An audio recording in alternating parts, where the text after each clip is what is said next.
हरिओम। नमस्कार। महर्षि अरविंद फाउंडेशन एवं ethnic science foundation की ओर से संचालित तत्वबोध भगवत गीता हिंदी के व्याख्यान सत्र में आप सभी का हार्दिक अभिनंदन है, स्वागत है। पिछले सत्र में हमने अध्याय 4 के श्लोक संख्या 15 तक का अध्ययन किया था। आज उससे आगे का अध्ययन रहेगा। आज हम भगवत गीता के इस सत्र को प्रारंभ करने से पूर्व जैसा हम प्रार्थना करते हैं, प्रार्थना से आज के इस सत्र की हम शुरुआत करते हैं। ओम अज्ञानतिमिरान्धस्य ज्ञानाञ्जनशलाकया क्षुरोन्मिलितं येन तस्मै श्री गुरवे नमः। सच्चिदानंदरूपाय विश्वोत्पत्त्यादिहेतवे तापत्रविनाशाय श्रीकृष्णाय वयं नमः। वसुदेवं सुतं देवं कंसचाणूरमर्दनं देवकी परमानन्दं कृष्णं वन्दे जगद्गुरुं। हे कृष्ण करुणा सिंधु दीनबंधु जगत्पते गोपेश गोपिका कांत राधा कांत नमोस्तुते। तप्त कांचन गौरांगी राधे वृंदावनेश्वरी विष्णुभानुसुते देवी प्रणमामि हरिप्रिये। जय श्री कृष्ण चैतन्य प्रभु नित्यानंद श्री अद्वैत गदाधर शिवासादि गौर भक्त वृंद। हरे कृष्णा कृष्ण कृष्ण हरे हरे, हरे राम राम राम हरे हरे। आज के भगवद गीता के सत्र में आप सभी का स्वागत है, अभिनंदन है। और आज भगवद गीता पे बात करने से पूर्व मैं महिला दिवस की आप सभी को हार्दिक शुभकामना देती हूँ। आज महिला दिवस पे जगह जगह पर अनेक कार्यक्रम आयोजित किए जा रहे हैं। वो महिलाएं जिन्होंने अपने अपने क्षेत्र पे, फील्ड पे बहुत अच्छा काम किया है, उन सबको आज सम्मानित किया जा रहा है। तो आप सभी को, सभी महिलाओं को महिला दिवस की हार्दिक शुभकामनाएं, क्योंकि आपके कारण ही समाज का संचालन होता है। आपके कारण से ही आपके बिना समाज के विकास की कल्पना नहीं हो सकती। और जैसा कि हम सभी भगवद गीता पे विचार करते हैं, बात करते हैं, और आज हम बात करने वाले हैं अध्याय 4 का श्लोक नंबर 16। किम कर्मेति कवयो यत्र मोहिताः तत्ते कर्म प्रविक्ष्यामि यज्ञात्वा मोक्षस्य शुभात्। भगवान कहते हैं कि कर्म क्या है, अकर्म क्या है, इस विषय में बुद्धिमान पुरुष भी मोहित हो जाते हैं। इसलिए कर्म और अकर्म का उचित ज्ञान हमें होना चाहिए, ताकि हम इस संसार के बंधन से छूट सके, संसार के बंधन से मुक्त हो सके। तो भगवान हमेशा जब वर्ण व्यवस्था की उन्होंने बात की, और उन्होंने बात की कि हर व्यक्ति को अपने स्वधर्म का पालन करना चाहिए, और स्वधर्म का पालन करना चाहिए, ऐसा कहते कहते भगवान हमें कर्म, विकर्म और अकर्म की आगे शिक्षा देते हैं। वो कहते हैं कि इसमें इतनी सूक्ष्मता है, इतनी बात, ये बारीक है कि इनको समझने की हमको आवश्यकता है। क्योंकि यदि हम कर्म, विकर्म और अकर्म को समझते हैं तो हम इस संसार के बंधन से मुक्त हो सकते हैं, पार हो सकते हैं। भगवान कहते हैं आगे 16 के बाद 17वें नंबर पे भगवान कहते हैं, कर्मणो यपि बौद्धेयं च विक्रमणः अकर्मणश्च बौद्धेयं कर्मणा कर्मणो गतिः। 17वां नंबर श्लोक। 18वां नंबर श्लोक है, कर्मण्य कर्म यः पश्येत् कर्मणि च कर्मजः स बुद्धिमान मनुष्येषु स युक्तः कृत्स्न कर्म कृत।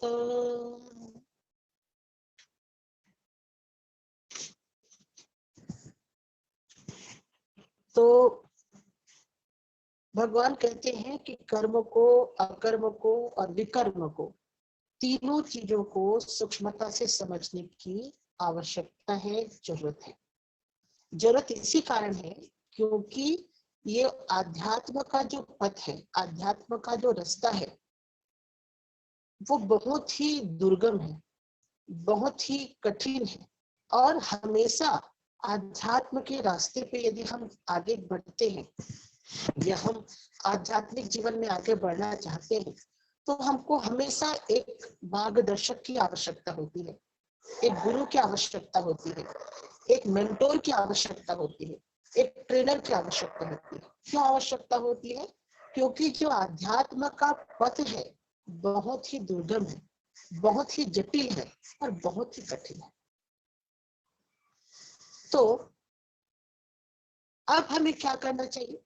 भगवान कहते हैं कि चूंकि कई बार ऐसा होगा कि हमको बहुत अच्छे गुरु नहीं मिलेंगे, बहुत अच्छे मेंटोर नहीं मिलेंगे, बहुत अच्छे मार्गदर्शक नहीं मिलेंगे, बहुत अच्छे सलाहकार हमको नहीं मिलेंगे, हमारे पास शायद वो सुविधाएं नहीं रहेंगी, वो अनुकूलताएं नहीं रहेंगी। तब ऐसे कंडीशन में हम क्या करेंगे?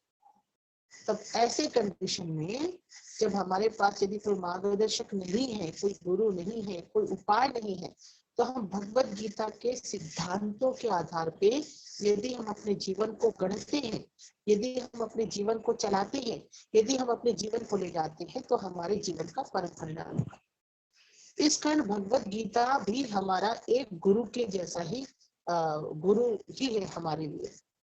और इसी कारण भगवत गीता में जो 16वां, 17वां, 18वां नंबर श्लोक जिस पे आज हम बात करने वाले हैं, एक बहुत ही रहस्य, एक बहुत ही सूक्ष्म और एक बहुत ही गहन विषय के बारे में वो हमसे बात करने वाले हैं, जो है कर्म, विकर्म और अकर्म। तो अब देखते हैं ये तीनों क्या है। भगवान तो कहे कि कर्म को समझो, अकर्म को समझो, विकर्म को समझो, क्योंकि इसको समझने से हमारा उद्धार होगा, हम इससे पार हो जाएंगे। तो कर्म, अकर्म और विकर्म को समझाने से पूर्व मैं आपको कहना चाहूंगी कि इन तीनों शब्दों का अलग अलग टीकाकारों ने, अलग अलग लोगों ने अलग अलग व्याख्याएं की है। शब्द वही है, कर्म की व्याख्या अलग अलग टीकाकारों ने अलग अलग किया है, विकर्म की व्याख्या हर टीकाकार ने अलग अलग किया है, अकर्म की व्याख्या हर टीकाकार ने अलग अलग किया है। लेकिन इसकी जो भाव है या ये जिस भाव तक हमको ले जाएंगे उस पर सभी सहमत हैं। तो आज हम कर्म, अकर्म, विकर्म को समझेंगे अलग अलग संदर्भों में, अलग अलग लोगों का मत क्या है, अलग अलग टीकाकारों की व्याख्या क्या है। तो सबसे पहले मैं बात करूंगी कर्म, अकर्म, विकर्म की। एक पर्टिकुलर टीकाकारों ने इसका क्या अर्थ निकाला है और उसके बाद पर्टिकुलर दूसरे टीकाकारों ने इसका क्या अर्थ निकाला है, ये आज के इस सत्र में हम देखेंगे। तो कर्म जो है, हो सकता है जो मेरे लिए कर्म है, ध्यान से समझिएगा, हो सकता है जो मेरे लिए कर्म है वो दूसरे के लिए अकर्म हो सकता है। और यह भी हो सकता है कि कोई कर्म है वो मेरे लिए कर्म हो सकता है, तो किसी के लिए विकर्म हो सकता है, किसी के लिए विकर्म हो सकता है, तो किसी के लिए अकर्म हो सकता है। अब ये क्या गुत्थी है, ये हमको समझ नहीं आ रहा। आपके मन में ये जरूर शंका उठ रहा होगा।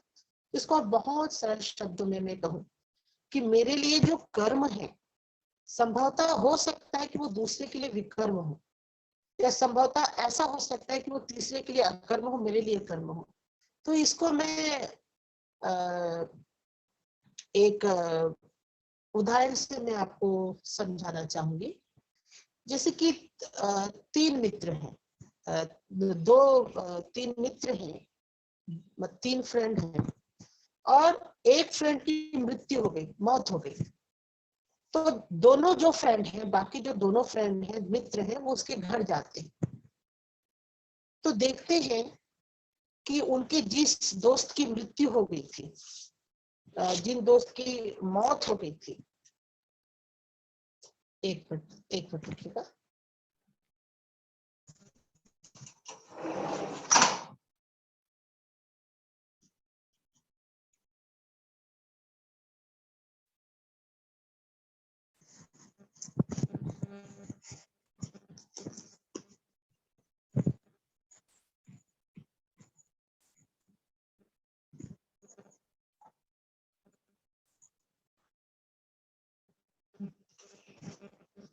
तो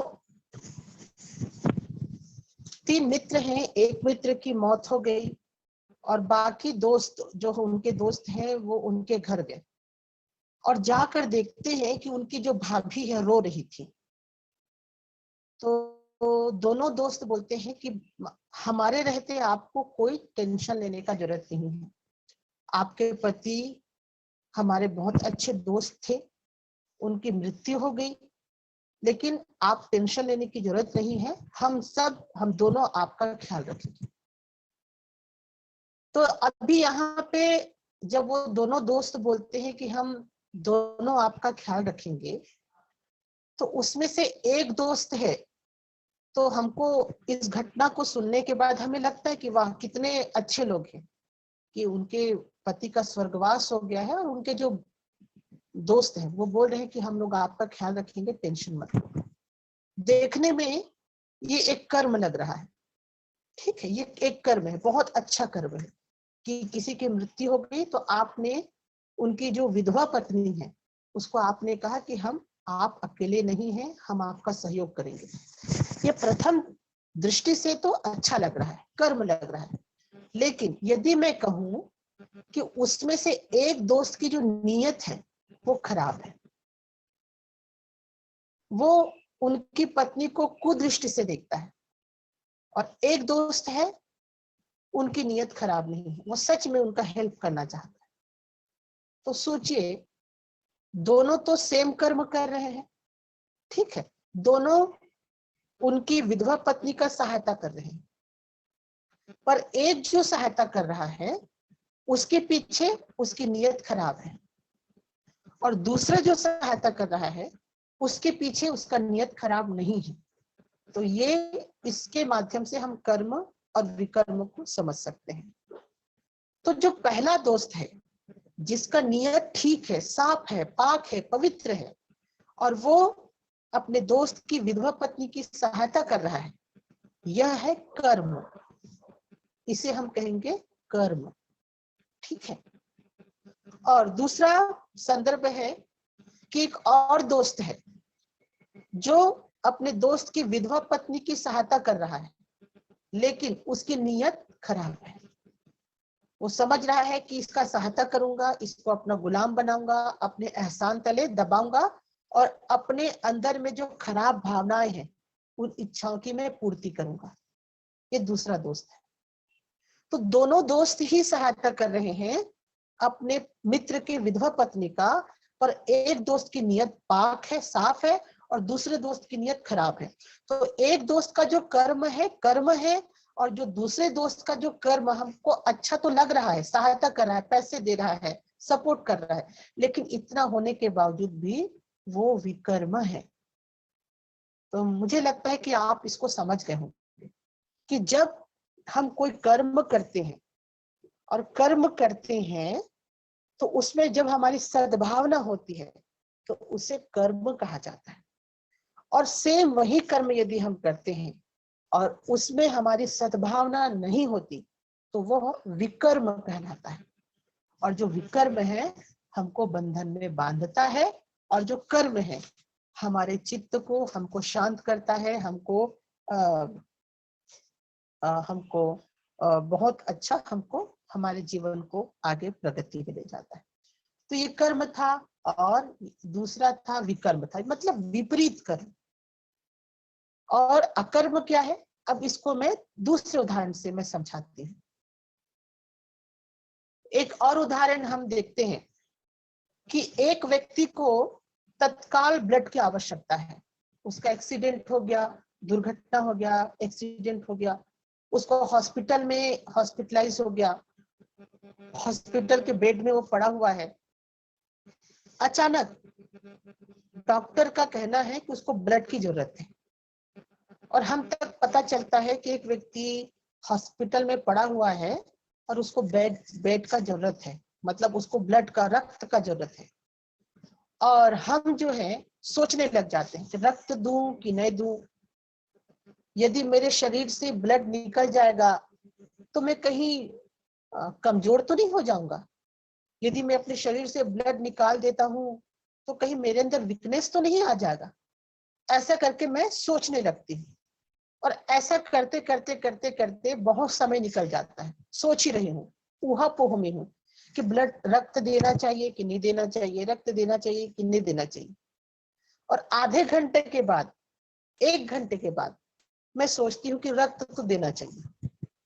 और उसके बाद मैं डॉक्टर को कॉल करती हूँ कि सर मैंने 1 घंटा सोचा और अब मैं डिसीजन पे पहुंच गई कि उसको ब्लड मेरा देना चाहिए।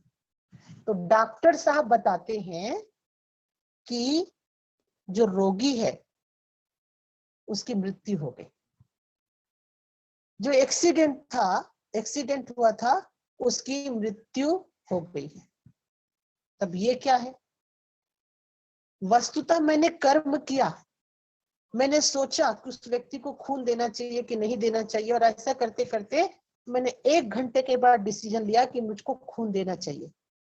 तो मैंने कर्म तो किया, लेकिन वस्तुतः ये अकर्म हो गया,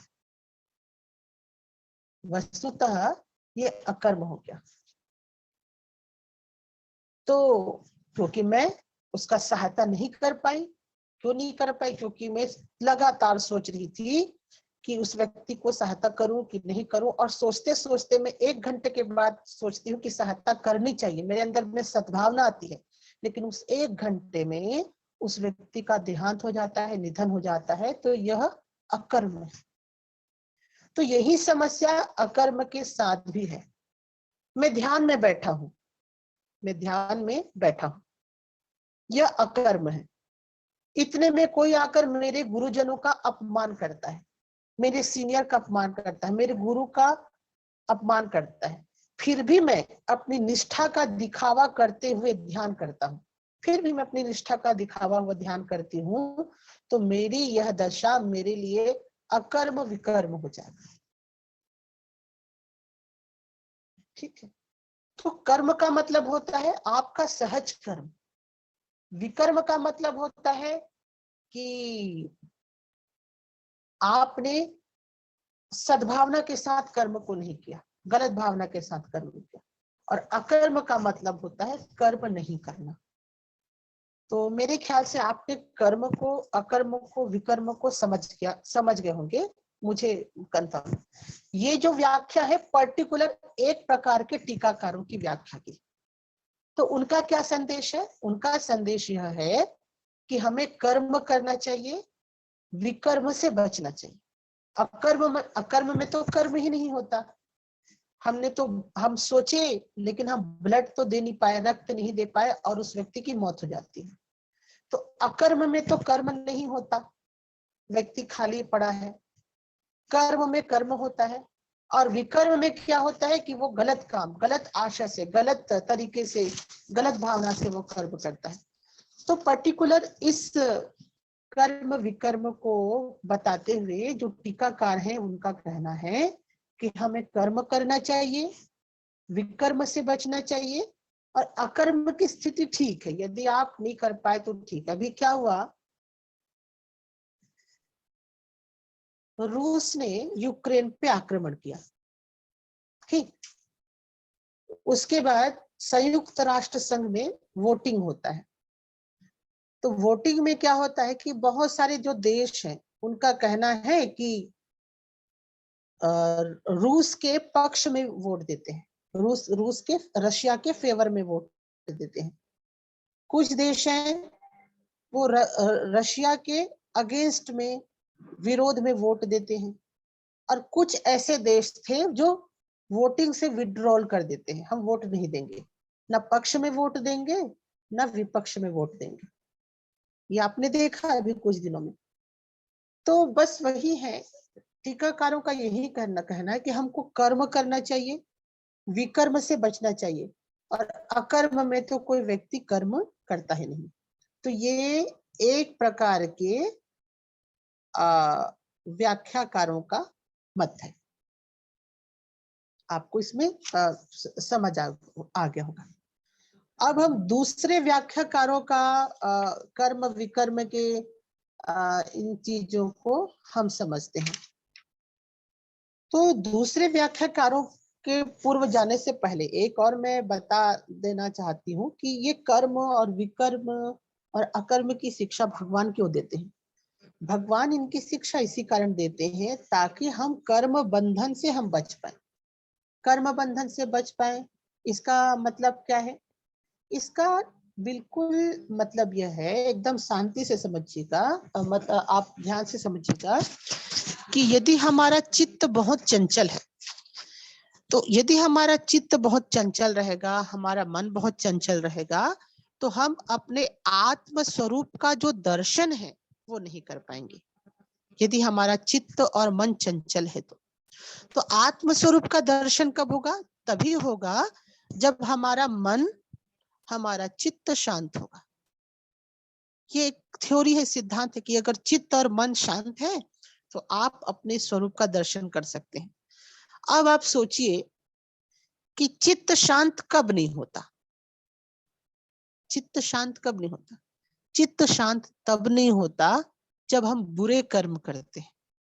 चित्त शांत तब नहीं होता जब हम गलत काम करते हैं। चित्त शांत तब नहीं होता जब हम गलत भावना से कर्म करते हैं।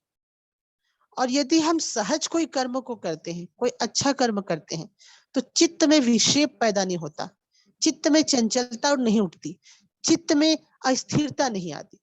तो विकर्म से बचने के लिए भगवान इसी कारण कहते हैं ताकि हम चित्त की चंचलता से अपने आप को बचा सकें, चित्त हमारा शांत रह सके, मन हमारा शांत रह सके।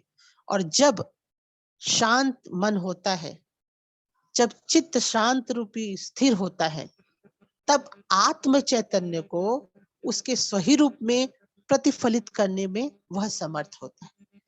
तब हमारा जो आत्म तत्व है वह सही रूप में प्रतिफलित होता है। तो चित्त को शांत करना है, एकदम साइंटिफिक बात है। यदि आपको चित्त को शांत करना है, मन को शांत करना है, तो आपको ऐसे कर्म करने होंगे जो आपके चित्त को चंचल मत बनाए। और जितने भी बुरे कर्म हैं, अशुभ कर्म हैं, गलत भावना से किए हुए कर्म हैं, वो चित्त को अशांत करता है। यदि मैं किसी व्यक्ति को जो भूखा है उसको मैं रोटी दे दूं तो मेरा चित्त शांत रहेगा, खुश रहेगा। और मैं किसी व्यक्ति का रोटी छीन लूं, पैसा छीन लूं, तो मेरा मन अशांत रहेगा। तो मन को शांत रखने के लिए, मन को स्थिर रखने के लिए, चित्त को शांत रखने के लिए भगवान ने ये कर्म, विकर्म और अकर्म की शिक्षा देते हैं कि हम ऐसे कर्म करें जिससे हमारी चित्त की चंचलता दूर हो सके।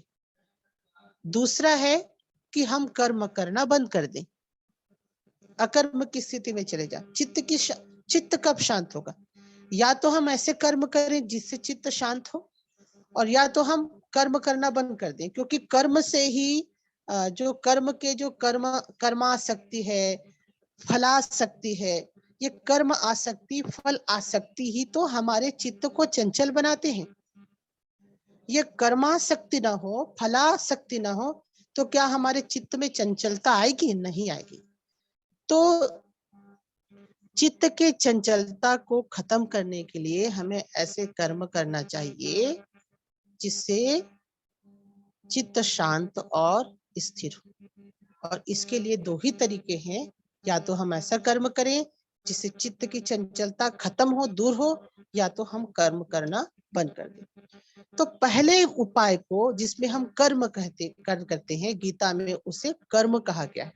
और जो दूसरा उपाय है जिसमें हम कर्म नहीं करते या कर्म करने की अवस्था नहीं होती, उसको हम अकर्म कहते हैं। ये दूसरे टीकाकारों की व्याख्या है। तो ये दूसरी व्याख्या भी आपको समझ में आया होगा।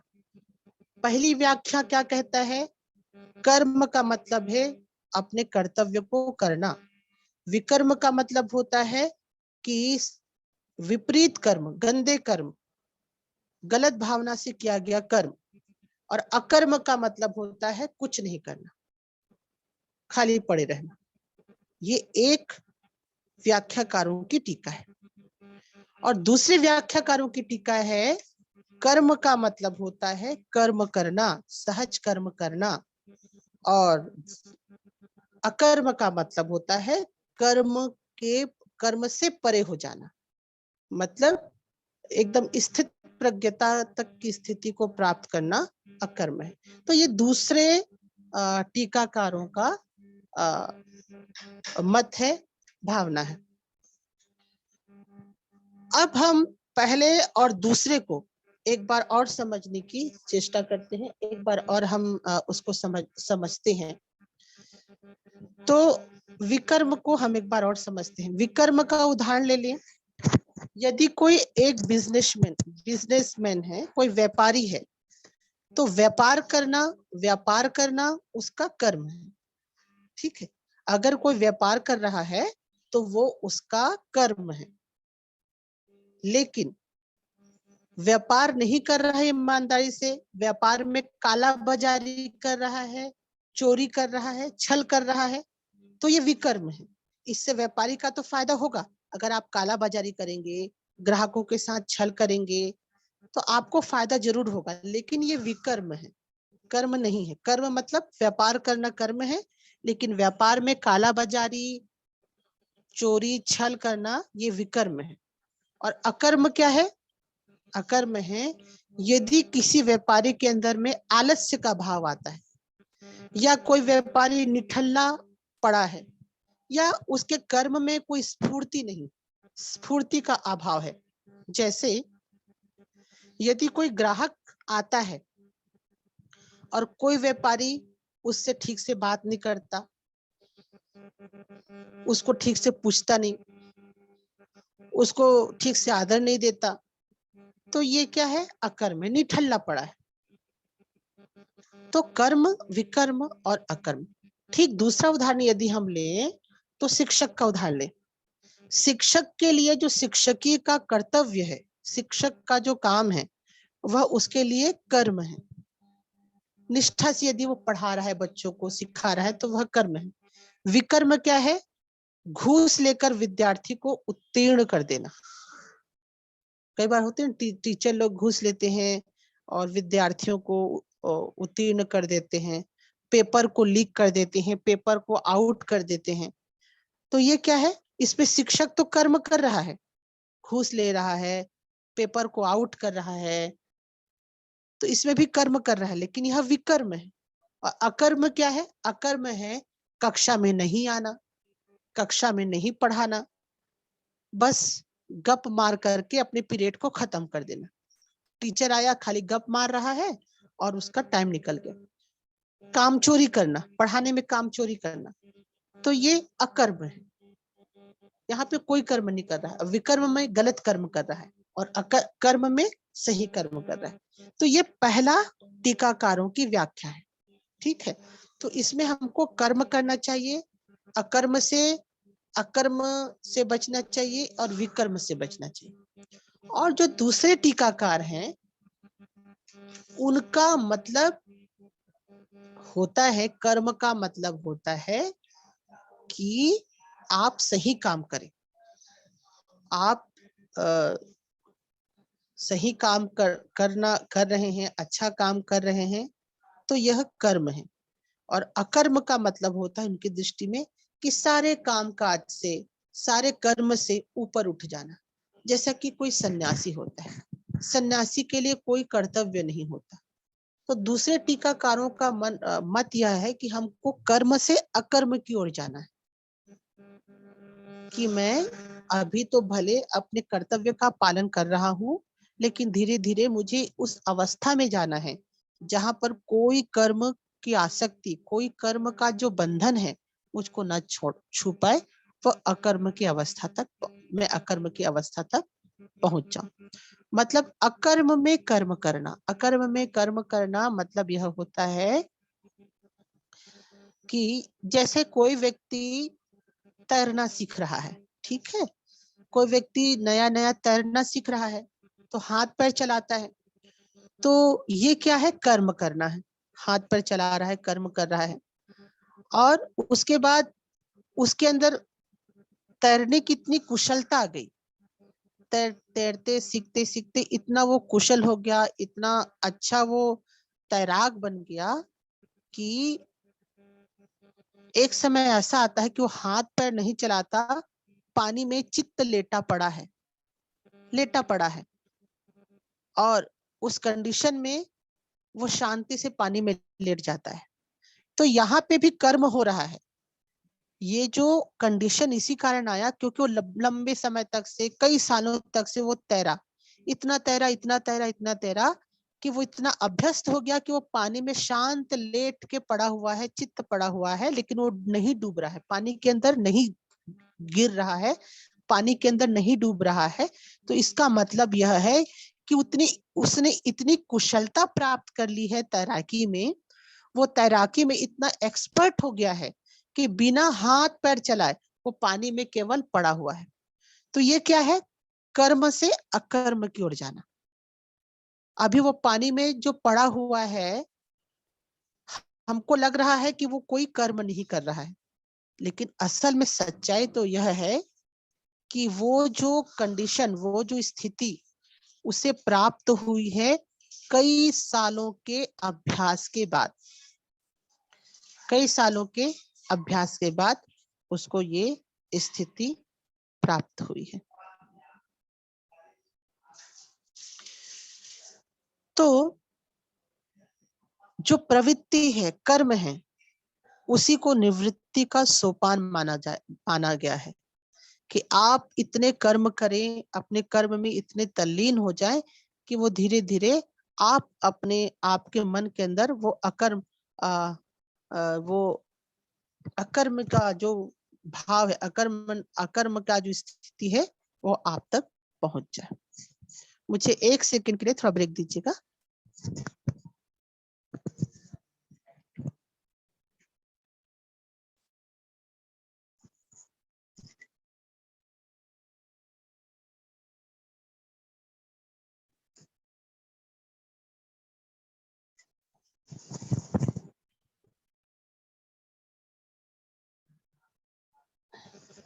तो इस प्रकार से कर्म, अकर्म और विकर्म को भगवान ने समझाया है। तो एक अर्थ में कर्म, अकर्म, विकर्म का एक अर्थ हमने समझा, और कर्म, अकर्म का हमने दूसरा अर्थ को समझा। तो कर्म की जो जानकारी है, अकर्म की जानकारी है, विकर्म की जानकारी है, ये हमारे सभी प्रकार के अशुभ से हमको बचाता है। क्योंकि यदि हम इसकी जानकारी नहीं रखेंगे तो हम भटक जाएंगे। कई बार ऐसा होता है ना कि हम कोई कोई जगह के, जैसे मैं ऋषिकेश की ही, उत्तराखंड की ही बात करती हूँ। उत्तराखंड का जो गोमुख है, अगर आप गए होंगे तो गोमुख में बहुत घना जंगल है। तो मैं जिस आश्रम में रुकी थी, उस आश्रम से गोमुख है वो बहुत 5 किलोमीटर था। लेकिन एक बार क्या हुआ, मैं रास्ता भटक गई और गोमुख में मैं सुबह 8 बजे निकली थी तो रात को 7 बजे पहुंची, जबकि केवल 5 किलोमीटर का रास्ता था। ये तब की बात बता रही हूँ, आज से 8-9 साल पहले की बात। तो 5 घंटे का रास्ता था एक्चुअल में, लेकिन मैं वहां पे पहुंचती हूँ 8-9 घंटे के बाद, क्योंकि वहां पे इतना घना जंगल है, पहाड़ है, पर्वत है, बड़े बड़े पेड़ है। तो यदि मैं रास्ता भटक जाऊं तो मुझको गोमुख 5 किलोमीटर होने के बावजूद भी मैं, हो सकता है मैं 2 दिन के बाद पहुंचू। क्यों पहुंचू? क्योंकि जो रास्ता है उसका वो हमको ठीक से पता नहीं, भले ही वो कितना भी पास है। तो ऐसा ही भगवत गीता का है कि हमको अकर्म की स्थिति में जाना है, हमको अकर्म, दूसरे व्याख्याकारों के हिसाब से हमको निवृत्ति तक जाना है, हमको कर्म के बंधन से बचना है। लेकिन कर्म के बंधन से हम तभी बच पाएंगे जब हमको रास्ते का सही ज्ञान होगा। और ऐसा ही हुआ, जब मैं किसी ट्रेनर के साथ गई, मैं किसी मेंटोर के साथ गई, तो मैं 5 किलोमीटर का जो रास्ता है 2-3 घंटे में हम लोगों ने वहां पे हम लोग पहुंच गए। और वही जब मैं बिना किसी मेंटोर के, सलाहकार के गई थी तो मुझको शाम हो गया पहुंचने में। तो इसी कारण से हमको अशुभ से बचना है तो हमको कर्म की सही जानकारी हमको होनी चाहिए। तो कर्म में अकर्म, अकर्म में कर्म को देखना हमें चाहिए। जैसे कि एक और एग्जाम्पल मैं लिख के रखी थी कि कर्म करते हुए यह दृढ़ विश्वास रखना चाहिए कि यदि एक दिन मुझे अकर्म की स्थिति में पहुंचा देगा। कर्म करते हुए मुझको एकदम दृढ़ विश्वास रखना चाहिए कि मैं एक दिन अकर्म की स्थिति में मैं पहुंच जाऊंगा। यदि मुझे अकर्म को प्राप्त होना है, यदि मुझे अकर्म को प्राप्त करना है तो मुझको कर्म के मार्ग से ही जाना पड़ेगा। यदि मैं चाहती हूँ कि पानी में मैं चित्त पड़ी रहूं और मैं पानी में नहीं डूबूं, मैं कोई नदी में सोए रहूं और नदी में नहीं डूबूं, तो मुझको 10 साल 20 साल तक तैरने का प्रैक्टिस करना होगा, तभी उस कंडीशन में मैं जा सकती हूँ। तो यदि मैं अकर्म में जाना चाहती हूँ, अकर्म की स्थिति तक पहुंचना चाहती हूँ, तो मुझे कर्म करना ही पड़ेगा। यह एकमात्र उपाय है। जैसे मैं मुंबई जाना चाहती हूँ, उसके लिए मुझे मुंबई का टिकट खरीदना होगा और मुंबई जाने वाली रेलगाड़ी में मुझको बैठ के जाना होगा। और मुझे हरदम ध्यान रखना होगा कि मेरा जो लक्ष्य है वह मुंबई है, मुझे बीच में उतरना नहीं है। ठीक है कि मुझको मुंबई जाना है भैया, टिकट खरीदना है, रेलगाड़ी पे बैठना है, मुंबई जाना है, ये मेरा एकदम दृढ़ लक्ष्य है और मुझको बीच में नहीं उतरना है।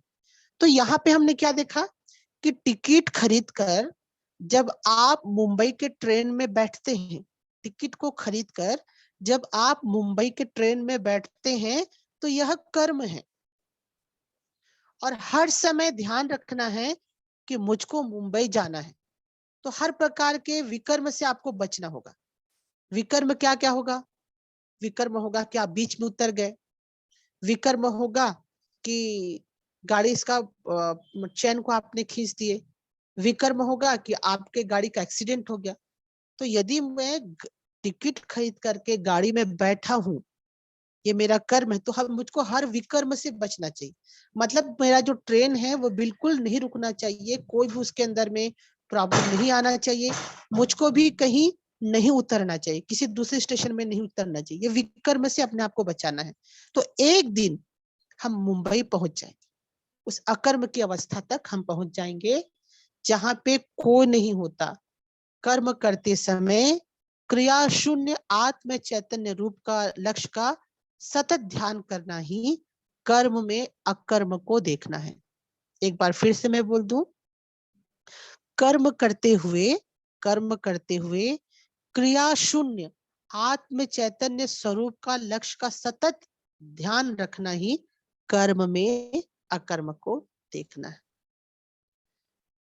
तो इस प्रकार से कर्म अकर्म विकर्म की एक व्याख्या और कर्म अकर्म विकर्म की दूसरी व्याख्या हमने इसमें पढ़ा है। तो एक और मैं उदाहरण लिख के लाई हूं जिससे इस बात को और भी स्पष्ट कर देगा। भगवान बुद्ध के दो शिष्य किसी सरोवर के तीर पर ध्यान कर रहे थे। ध्यान में वो दोनों बैठे थे। इतने में एक चीख की आवाज आई। भिक्षुओं ने देखा कि एक जो स्त्री है पानी में डूब रही है और सहायता के लिए चिल्ला रही है। एक ने सोचा कि स्त्री को बचाने से, यदि एक सन्यासी सोचते हैं, दो सन्यासी ध्यान में थे तो, और एक स्त्री की आवाज आई कि मुझे बचाओ मुझे बचाओ मुझे बचाओ, तो एक सन्यासी सोचता है कि यदि मैं स्त्री को बचाने जाऊंगा तो उसके अंग का स्पर्श होगा, और यदि उसके अंग का स्पर्श होगा तो ये सन्यासियों के लिए अच्छा नहीं है, तो मैं उस स्त्री को बचाने नहीं जाऊंगा। ऐसा कहकर वो चुपचाप सोचकर बैठा रहा। ठीक। दूसरे सन्यासी के पास भी आवाज आई और उसने कुछ नहीं सोचा, एकदम गया और तुरंत पानी में कूद गया और उस स्त्री को बचाकर ऊपर आया। और न केवल उस स्त्री को बचाकर ऊपर आया बल्कि स्त्री के कपड़े भी पानी में डूब गए थे। तो भिक्षु ने अपना खुद का कपड़ा उठाकर उतारकर उस स्त्री को दे दिया। अब उस सन्यासी के शरीर में कोई कपड़ा नहीं था क्योंकि उसने अपना कपड़ा को उस स्त्री को पहना दिया, क्योंकि स्त्री का जो कपड़ा भी है वो पानी में डूब गया था। वह स्त्री है, उस सन्यासी के प्रति कृतज्ञता का भाव प्रकट करती है, उसका पैर को स्पर्श करती है और अपने घर चली जाती है। और उसके बाद वो सन्यासी वापस ध्यान में बैठ जाता है, एकदम ध्यान में फिर बैठ जाता है। अब जो पहला भिक्षु भी ध्यान में बैठ गया और दूसरा भिक्षु भी ध्यान में बैठा है, लेकिन जो पहला भिक्षु था जिसने उस स्त्री को बचाने नहीं गया, पहला भिक्षु बार बार उसी स्त्री की ओर ध्यान कर रहा है।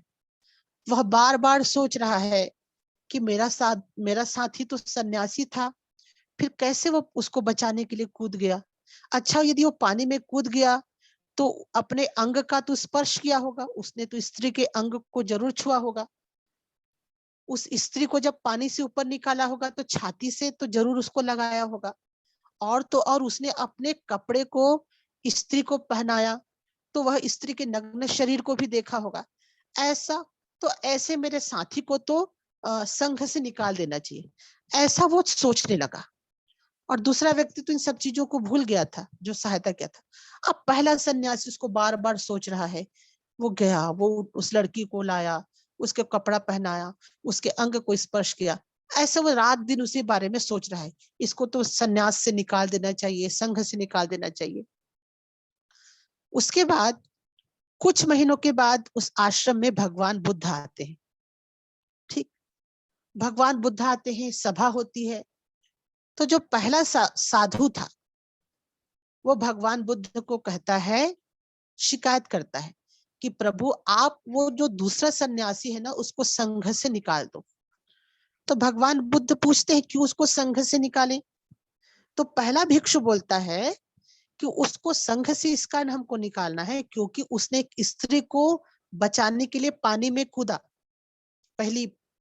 दूसरी बात, जब वो पानी में कूदा तो उसने उस स्त्री को बचाने के लिए उसके शरीर को स्पर्श किया। तीसरी बात, उसने शरीर को तो स्पर्श किया, वो उसको छाती से लगा के पानी से बाहर निकाला। चौथी बात, वह बताता है कि प्रभु उसने उस स्त्री का जो कपड़ा था वो पानी में डूब गया था तो उसने अपने कपड़े को उतार के उस स्त्री को पहनाया। ये तो और घोर गलत बात है, उसने एक स्त्री के नग्न शरीर को देखा। तो इस कारण से उसको संघ से निकाल देना चाहिए, संघ से बहिष्कृत कर देना चाहिए। तो भगवान बुद्ध बोलते हैं ठीक है, मैं दूसरे सन्यासी को बुलाता हूँ। और उसके बाद उसने भगवान बुद्ध ने दूसरे सन्यासी को बुलाया और पहले सन्यासी को थोड़ा दूर जाने के लिए कहा। दूसरे सन्यासी से भगवान पूछते हैं कि क्यों भाई, तुम 2-3 महीने पहले किसी स्त्री के शरीर का स्पर्श किए थे क्या? तो जो सन्यासी स्त्री को बचाया था वो तो भूल ही गया था उस बात को। वो बहुत सोचता है कि मैं कब कोई स्त्री के शरीर का स्पर्श किया था। बहुत सोचने के बाद उसको याद आता है और भगवान बुद्ध को कहता है कि हाँ हाँ प्रभु, मुझको याद आ गया, याद आ गया। आज से कई महीनों पहले एक लड़की थी, महिला थी, वो पानी में डूब रही थी, तो मैंने उसको बचाया और वो चली गई मुझको धन्यवाद देके। तो और वो बताता है कि भगवान, मैं तो इस घटना को भूल भी चुका हूँ। वो तो 3 महीने पहले की बात है, मैं इस घटना को तो, इस एक्सीडेंट को तो मैं भूल ही गया हूँ। और वो बोलता है कि सन्यासी का तो धर्म भी होता है ना, कि किसी के प्राणों की रक्षा करना। तो मैंने अपने धर्म का निर्वहन किया, मैंने उस स्त्री के प्राण की रक्षा की। तो भगवान बुद्ध उसकी बातों को सुनते हैं और भगवान बुद्ध समझते हैं कि देखो, इस व्यक्ति ने कुछ महीने पहले एक स्त्री के जान को बचाया, लेकिन उस घटना को वो भूल गया, अपना कर्तव्य मान के किया और भूल गया। पर जो दूसरा सन्यासी है, जिसने उस स्त्री को छुआ भी नहीं, देखा भी नहीं, उसको बचाया भी नहीं, लेकिन उसके महीनों तक वही चीज, वही थॉट, वही थिंकिंग लगातार चल रहे थे। तो भगवान बुद्ध ने उस सन्यासी को, जिस सन्यासी ने स्त्री को बचाया था, उसे गले से लगाते हैं। और वह सन्यासी जो स्त्री को नहीं बचाया था और महीनों भर उसी चीज का चिंतन करते रहा, उसको भगवान बुद्ध दंड देते हैं, उसको भगवान बुद्ध उसके ऊपर गुस्सा करते हैं। तो अब इस घटना से हम क्या देखते हैं? इस घटना से हमें ये दिखाई देता है कि पहला भिक्षु भले ही ध्यान में अकर्म की स्थिति में दिखाई पड़ रहा हो, पहला भिक्षु भले ही ध्यान में बैठा हुआ अकर्म की स्थिति में दिखाई दे रहा हो, पर वह वस्तुतः सारे महीने, पूरा महीने भर उसी स्त्री के ध्यान में डूबा रहा। और दूसरी ओर वह जो दूसरा सन्यासी था, जो स्त्री को छाती से लगाने का कर्म करता हुआ हमको दिखाई दिया, स्त्री को छाती से लगाया है, उसके नग्न शरीर को स्पर्श किया है, नग्न शरीर को देखा है, वह हमको कर्म करता हुआ दिखाई देता है। फिर भी बाद में वह सब कुछ भूलकर फिर अकर्म में ध्यान की स्थिति में जाता है। तो यही है कर्म में अकर्म को देखना और अकर्म में कर्म को देखना। तो यह भाव ही इंपॉर्टेंट है कि हम किस रूप में कर्म को कर रहे हैं, किस भाव से कर्म को कर रहे हैं। इसलिए योगी वह है जिसका योग हर समय आत्म चैतन्य के साथ बना रहता है। श्री रामकृष्ण देव कहते हैं कि एक हाथ में भगवान को पकड़ के रखो और दूसरे हाथ में संसार के काम को करो। कितना सुंदर! एक हाथ में भगवान को पकड़ो, दूसरे हाथ में संसार का काम को पकड़ो, और जब संसार का काम खत्म हो जाए तो उस दूसरे हाथ को भी वापस भगवान को पकड़ लो। तो कर्म का केवल यही प्रयोजन है जब तक संसार है, और उसके बाद वापस हमको अपने आत्म तत्व का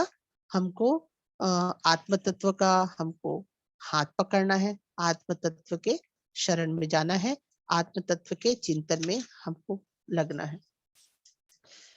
तो इस प्रकार से हम देखते हैं कि कर्म में अकर्म महान शक्ति भर देती है, क्योंकि यदि हम अकर्म की स्थिति में चले जाते हैं तो मैं और मेरेपन की भावना से हम परे हो जाते हैं। तो कर्म का मतलब क्या है? एक अर्थ में कर्म का मतलब है अपने धर्म का आचरण करना, और विकर्म का मतलब है अपने धर्म का आचरण के विपरीत करना, गलत काम करना, धर्म का आचरण नहीं करना, विपरीत करना। और अकर्म की स्थिति है कि ऐसे कंडीशन में पहुंच जाना जहां आपको ना धर्म अधर्म, हर चीज से आप परे हो गए। तो यही भाव है भगवत गीता में कर्म और अकर्म का। तो हमें लगता है कि आपने दोनों टीकाकारों के भावों को पकड़ लिया है। यदि पहले भाव को पकड़ते हैं तो इसका मतलब होता है कि हमको कर्म करना चाहिए, विकर्म से बचना चाहिए और अकर्म में नहीं जाना चाहिए। अकर्म में नहीं जाना चाहिए, विकर्म से बचना चाहिए, पहले टीका के अनुसार। दूसरे टीका के अनुसार यह है कि हमको कर्म इस तरीके से करना है ताकि हम अकर्म की स्थिति में चले जाएं। हमको इस तरीके से तैराकी, इस तरीके से हमको स्विमिंग का प्रैक्टिस करना है कि हम एक समय ऐसे कंडीशन में पहुंच जाएं कि हम हाथ पैर न चलाएं, फिर भी हम तैरने की स्थिति में रहें, तैरने की कंडीशन में रहें। तो इस प्रकार से यह कर्म अकर्म विकर्म का यह जो एग्जाम्पल है, यह जो भगवान ने इस बात को रखा है ताकि हम इस चीज के सही अर्थ को समझ पाए। और जब हम कर्म करें तो हमको ध्यान रहे कि हम विकर्म से बचें, कर्म करें, अकर्म की स्थिति में न जाए, पहले के अर्थ के हिसाब से। और दूसरे के अर्थ के हिसाब से है कि हम कर्म इस तरीके से करें, इस कुशलता के साथ करें, इतने सक्रियता के साथ करें कि हम धीरे धीरे कर्म करते हुए भी अकर्म की स्थिति में पहुंच जाए। तो दोनों टीकाओं को यदि आप पढ़ेंगे तो दोनों ही टीकाओं में हमको कर्म करने का सूत्र हमको प्राप्त होता है। कर्म बंधन से बचने का सूत्र हमको प्राप्त होता है। कर्म के आसक्ति से बचने का सूत्र हमें प्राप्त होता है। कर्म के फल से बचने का हमको सूत्र और रसायन प्राप्त होते हैं। तो इन सब चीजों का अपने जीवन में पालन करना है और इसका ध्यान रखना है। और इसी कारण तो भगवान श्री कृष्ण ने कभी भी अर्जुन को सन्यास की शिक्षा नहीं दिए। उसमें उन्होंने कहा कि तुम युद्ध करो। और भगवान श्री कृष्ण भी, आप उनके जीवन को देखिए, संसार को कितने आनंदमय तरीके से चीजों को एक्सेप्ट करते थे। भगवान श्री कृष्ण नृत्य कर रहे हैं, भगवान श्री कृष्ण श्रृंगार कर रहे हैं, भगवान श्री कृष्ण रास रचा रहे हैं, भगवान श्री कृष्ण राजा के रूप में प्रजा की सेवा कर रहे हैं। तो हमें भी यही ध्यान रखना है कि अपने कर्म को करना है, विकर्म से बचना है, अकर्म से बचना है, मतलब निठल्ला नहीं होना। कर्म करने नहीं करने की स्थिति में हमको उससे भी बचना है कि हम कर्म नहीं करें, क्योंकि बिना, दुनिया में कोई भी व्यक्ति ऐसा नहीं है जो बिना कर्म किए रह सकता है, पहले के अर्थ के हिसाब से। और दूसरे के अर्थ के हिसाब से यह है कि हमको इस तरीके से कर्म करना है, इस सक्रियता से कर्म करना है, इसने प्रवीणता से, कुशलता से कर्म करना है कि हम कर्म में भी अकर्म की स्थिति में हम चले जाए। कर्म तो हम करें, लेकिन हम कर्म करते हुए भी अकर्म की स्थिति में जाए, जैसे कोई स्थित प्रज्ञ व्यक्ति इसको करता है। और चूंकि हमारे पास 2 मिनट का समय शेष है, तो अंत में यही कहना चाहूंगी कि आप जरूर इस भगवत गीता के कर्म विकर्म की चीजों का चिंतन कीजिए, ध्यान कीजिए, मनन कीजिए और इसके बारे में पढ़िए। दोनों ही जो टीकाकार हैं, कोई गलत नहीं है, सब ने अपनी भावना से, अपनी प्रेरणा से इसका अर्थ लगाया है। और इसको दोनों अर्थों को बताने की आवश्यकता इसी कारण थी ताकि हम किसी भी प्रकार के संकीर्णता, कट्टरता से बच पाए। दुनिया में कोई भी धर्म है हमको गलत रास्ते में ले जाना नहीं चाहता, सभी हमको चाहता है कि मनुष्य का विकास हो, मनुष्य का डेवलपमेंट हो।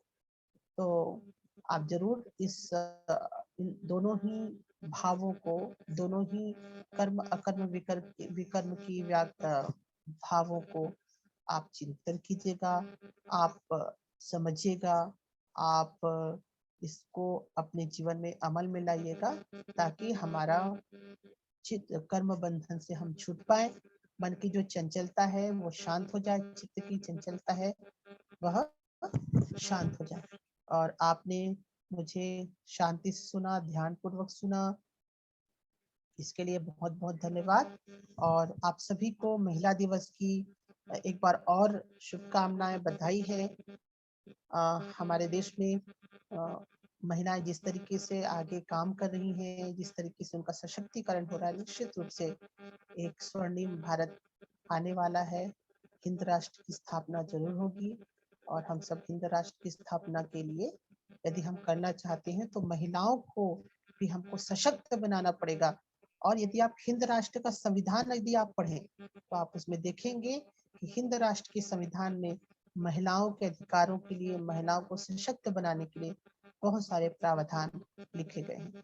तो इसी के साथ, प्रार्थना के साथ आज के सत्र का हम समापन करते हैं। ओम पूर्णमद पूर्णात् पूर्णमुदच्यते पूर्णस्य पूर्णमादाय पूर्णमेवावशिष्यते। ओम शांति शांति शांति।